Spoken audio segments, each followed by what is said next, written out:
All your favorite wrestling shows rolled into one.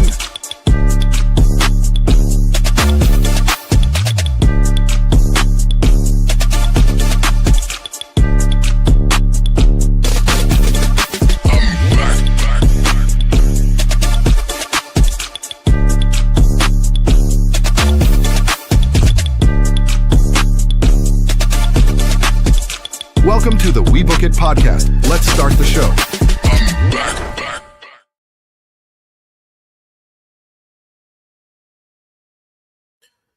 Yo, what's up, We Book It fam? This is your boy, Big Daddy C, coming back at you with another episode of the Raw Dogg Monday show. Basically, just recapping all things related to this week's episode of Monday Night Raw. Fresh off the heels of Night of Champions, which took place on Saturday afternoonish, I believe. And tonight's Monday Night Raw was a little bit early. I think about an hour or so earlier. Well, actually, no, 2 hours earlier. They were in Atlantic City, New Jersey. So kicking off the show, we had Oba Femi, who won the King of the Ring tournament. Made his way out to the ring.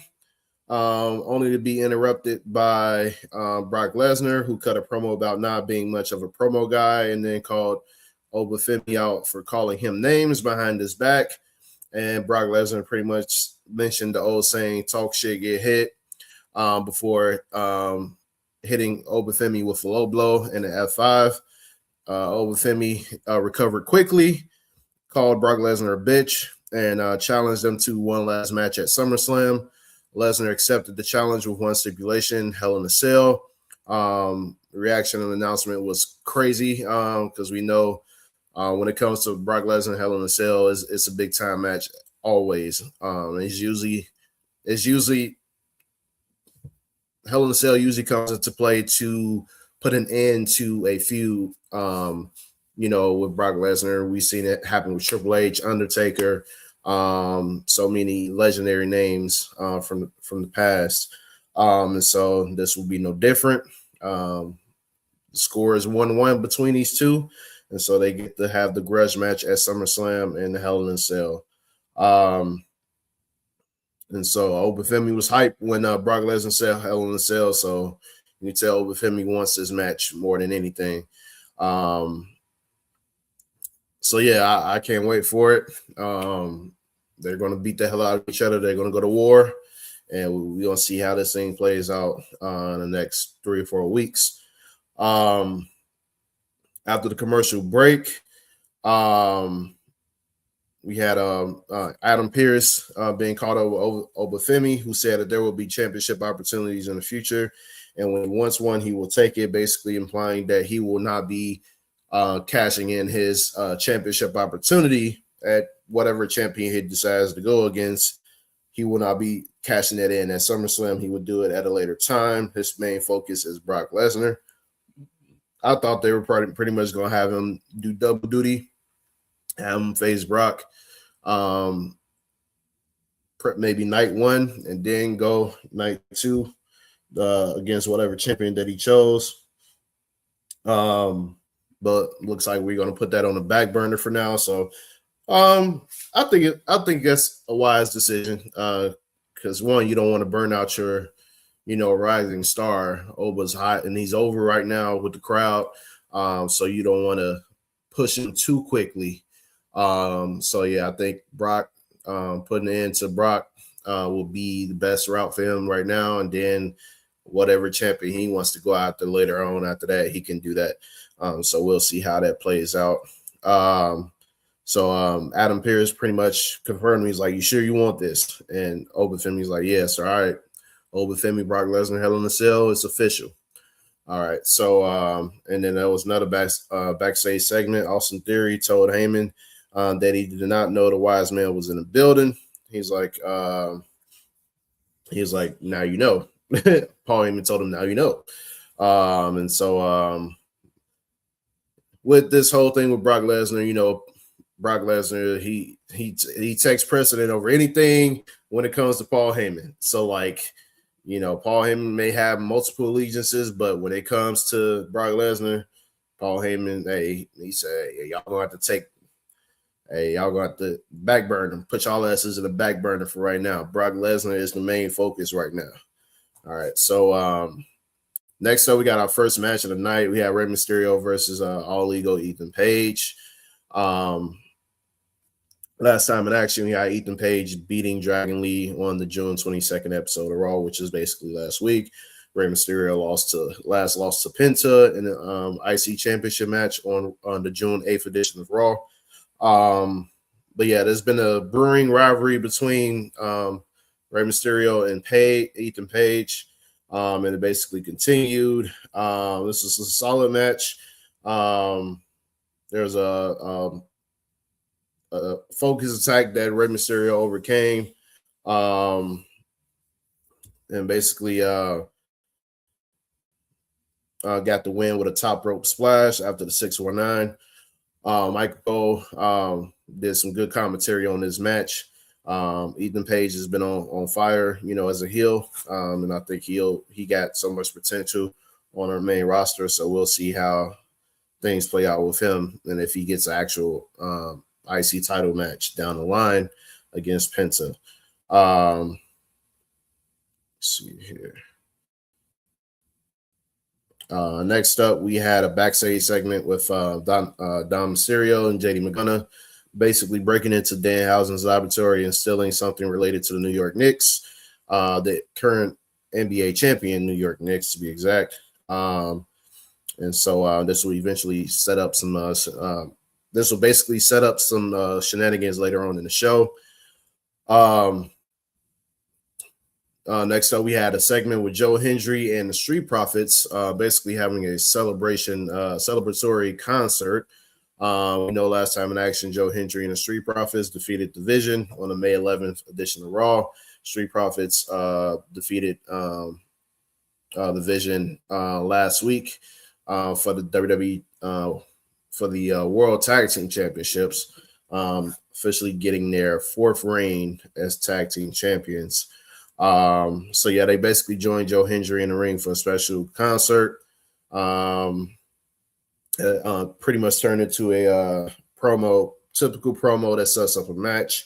Austin Theory came out there, interrupted the proceedings, and came face to face with them. He issued a challenge to Joe Hendry for a match, and Joe Hendry accepted. So that's pretty much how that segment ended. You had Joe Hendry officially. It was supposed to take place later on in the night, but Joe Hendry Joe Hendry said instead of this taking place later on the night, let's do it right now. And so next up, we had that match, Joe Hendry versus Austin Theory. And so this was a good match as well.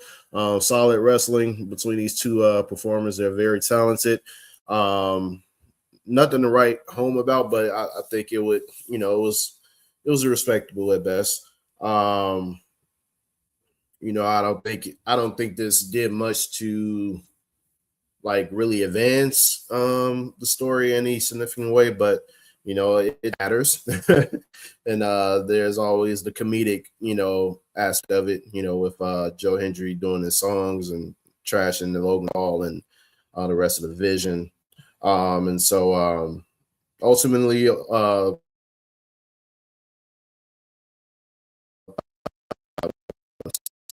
standing open finisher. He got the victory over Austin Theory. Next up, we had a backstage segment. Adam Pearce was talking to Raquel Rodriguez and made a match between her and Maxine Dupree for later on in the evening, basically amid the championship aspirations of both. We had another segment with Liv Morgan, basically sending a message to IYO SKY. IYO SKY would make her way out to the ring fresh off winning the Queen of the Ring tournament. And she immediately decided to challenge Liv Morgan. She defeated Liv Morgan to win the Queen of the Ring tournament. She told Liv Morgan that I will see you at SummerSlam. So they were going to have a rematch for the women's World Heavyweight Championship. And so IYO SKY came out there, pretty much announcing her plans to challenge for the championship at SummerSlam. and then only to be interrupted by Liv Morgan, and to remind her that all she has done for those that have crossed her, all she has done to those that have crossed her, basically naming Finn Balor, Stephanie Vaquer, and Rhea Ripley. Eventually, Raquel Rodriguez and Roxanne Perez will come out there to surround IYO SKY. And despite a valiant effort by IYO SKY to fight them off, the numbers game proved to be too much for her. And basically, Liv Morgan trapped her into a half Boston Crab, forcing her to tap out until the referees and the producers would make the save. So there was a little damage done to the knee of IYO SKY. So we'll see how things play out in the coming weeks with this rivalry that they have going on. Next up, we had LA Knight versus Jimmy Uso. Last time in action, LA Knight defeated Jimmy Uso last week on Monday Night Raw. There was some interference on the part of Solo Sikoa, which pretty much helped LA Knight get the victory. And so this match here, pretty much Jay was on commentary during this match. There was some interference on the part of Jay, which caused LA Knight to get distracted, and Jimmy Uso get a roll up for the 3 count and get his win back on LA Knight. So yeah, but it was a solid match with this too. Solo Sikoa did make an appearance after the match and delivered a Samoan spike to Jimmy. LA Knight dropped Jey Uso with the blunt force trauma. He stared down Solo Sikoa, who he still refuses to side with. And so it's a lot of situations going on there. We'll see what happens, with that whole thing. Next up, let's see here. During the episode, Michael Cole and Corey Graves announced that due to the physical confrontation with Gunther on Saturday post Night of Champions, SmackDown general manager Nick Aldis was put on administrative leave, and Adam Pearce will run both brands. So interesting development there. There was the backstage segment with Jacob Fatu basically telling the Usos he is on his way to SmackDown to confront Solo Sikoa. And Jay basically told him that he would go with him because he knows that Sammy has no opponent at this moment in time after winning the WWE Championship for the first time in his career, first World Championship to be exact. And so he's going to be looking to challenge Sami Zayn, even though he just lost the King of the Ring tournament. Such bullshit. Jay, get your ass to the back of the line, bro. No, you're not finna beat Sammy, bro. It's not happening. I get it. The history y'all got, bloodline and all this other shit. I get it, but you ain't beating Sammy, dog. It's over with. You get your ass to the back of the line, dog. Next up, we got Maxine Dupree versus Raquel Rodriguez. Last time in action, we had Raquel losing to IYO SKY on the June 15th episode of Monday Night Raw. Maxine Dupree lost to Roxanne Perez on main event on June 11th. So this match was for a shot at the basically number one contenders match for the women's IC title. Maxine Dupree basically squaring off against Raquel, who she's never defeated. Raquel dominated early in the match, using her size and strength advantage against Maxine. She eventually fought back and appeared to be rolling late in the match, but Raquel caught her leg, hoisted her up, and delivered the Tejana bomb for the win. I think this is the best route to take because, they keep fucking with Raquel so much, man. I'm like, at least give her a chance to win something, dog. Like, get her out of the tag team championship picture. Get a singles title. I don't care. Like, y'all not gonna give her the world title, so you might as well give her a mid card title. And I think her as a women's IC champion would be legit. So she will be challenging Sol Ruka for that championship down the line. After that, we had a promo, pre-tape promo with Lyra Valkyria, who basically had a new side to her after her betrayal of Bailey last Monday night, and basically, she's still putting her name in the bag, for that women's IC championship opportunity. And so looks like she's going to have her own deranged side, per se. I don't know why she looked like one of those. I don't know. She like one of those, those flashbacks on the Harry Potter movies where you find out like how somebody became the character that they are. That's what I got from this video with Lyra. Like she seemed like she was just an origin story for a villain from the Harry Potter franchise. Basically, I'm trying to think. Bellatrix. Yes, that's who was coming to my mind. Bellatrix from Harry Potter. That's the vibes I was getting from this Lyra video package. But moving on. Backstage, prior to the match, she tried to apologize. Backstage, Dupree tried to apologize to Chad Gable for her delivery of her words last week, but she emphasized that she still meant them. And then Chad basically told her, "You don't have to apologize. You don't owe me anything. I did what I did. Let's go focus on the match." And then we had our match, Chad Gable and JD McDonagh. Last time in action, Chad Gable defeated Rusev on the June 15th episode of Raw. JD McDonagh lost to Finn Balor on the May 18th edition of Raw. That was his last match. Backstage, you had Danhausen returning to his laboratory only to find it trashed and vandalized by the Judgment Day. Liv Morgan came in and rubbed it in and said, "This is what the very nice, very evil superstar gets for what he has done to them." Back to the arena. We had the match here. This is a very competitive match, arguably the best of the show.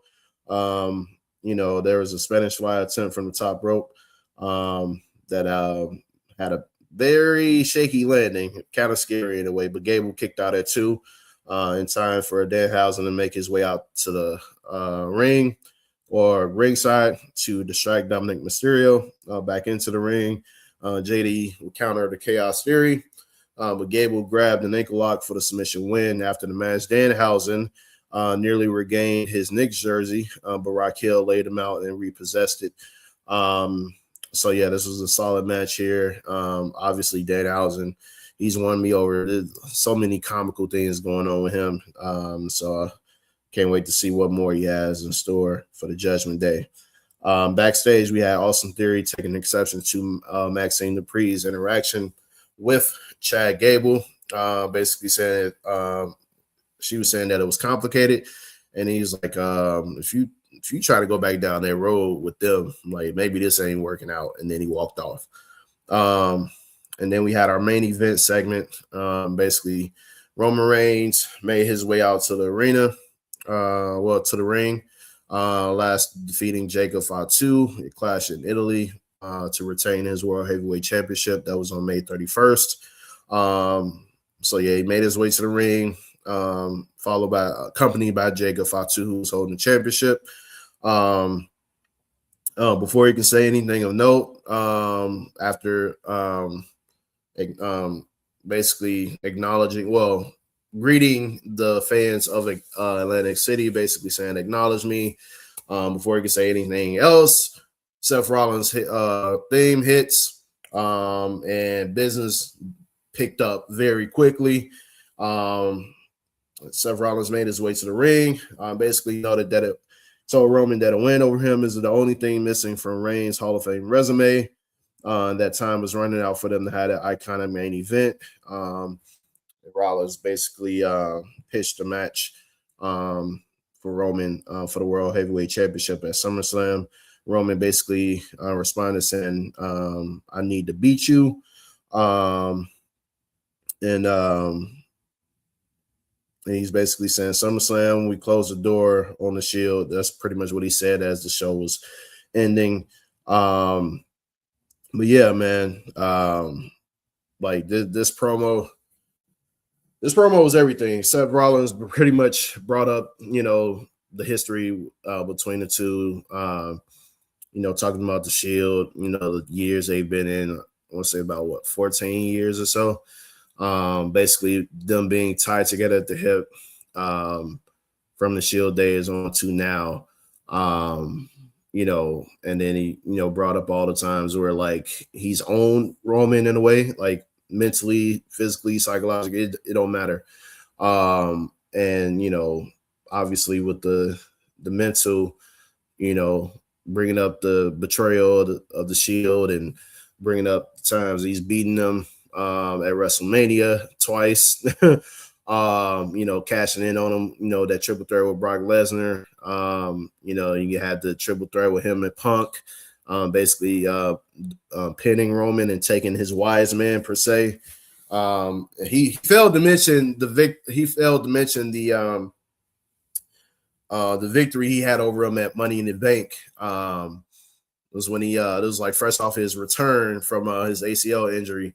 And he beat Roman Reigns for the WWE World Heavyweight Championship, and that was the same night Dean Ambrose cashed in on Seth to become the champion.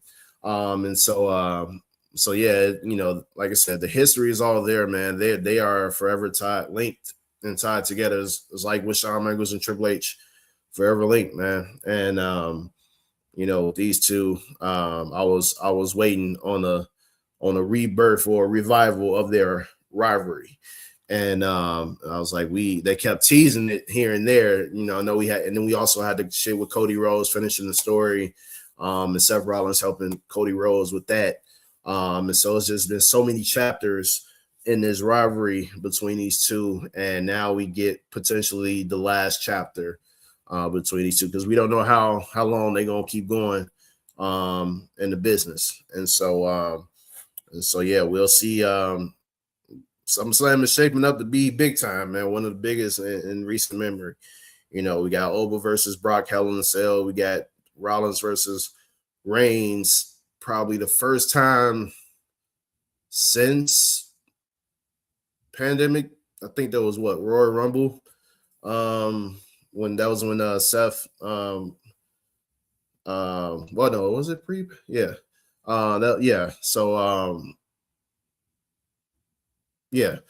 So I think that was one of the few where we actually had a crowd or whatever. It wasn't that many people, but it was somewhat of a decent crowd. But oh wait, no, that was a different time. So yeah, he faced him at Royal Rumble. This was before the pandemic, but then eventually, was it? No. Yeah, it was after the pandemic. It was in the midst of the pandemic. Yeah, so but yeah, that was one of the first pay-per-views that we had, crowds and shit going on. And Roman was in his 4-year period of reign of terror. And that was the one match in which I think Seth won by disqualification.